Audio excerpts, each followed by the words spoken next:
الحمد للہ رب العالمین وعاقبۃ للمتقین والصلاة والسلام علی رسولہ الکریم اما بعد فاعوذ باللہ من الشیطان الرجیم بسم اللہ الرحمن الرحیم۔ فدیہ کسے کہتے ہیں؟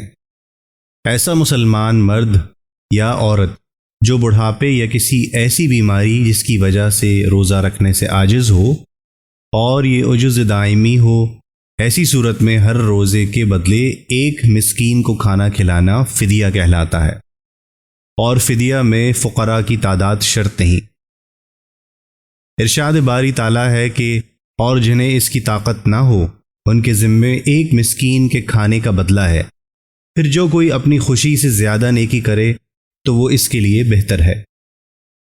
شرع کے مطابق اگر کوئی شخص بڑھاپے، کمزوری یا بیماری کے باعث سال بھر میں کسی بھی وقت روزہ رکھنے کے قابل نہ ہو اور اسے آئندہ زندگی میں بھی روزہ رکھنے کی استطاعت کی امید نہ ہو تو اس صورت میں اسے روزے کا فدیہ ادا کرنا ہوگا۔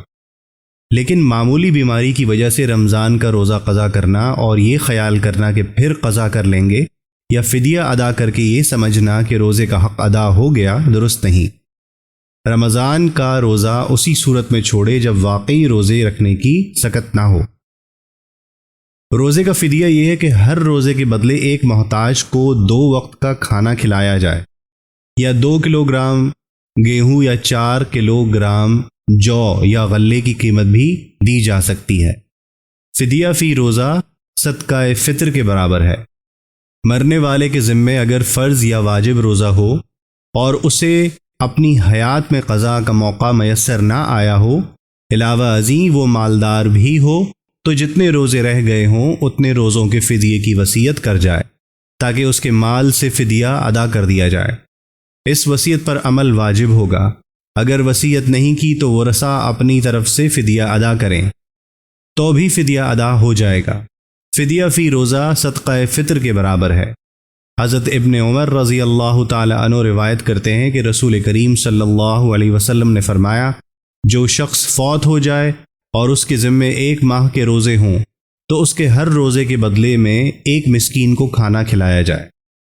اگر مرنے والا مالدار نہ تھا اور اس کے ورثہ بھی فدیہ ادا نہ کر سکیں تو اللہ تعالیٰ معاف فرمانے والا مہربان ہے۔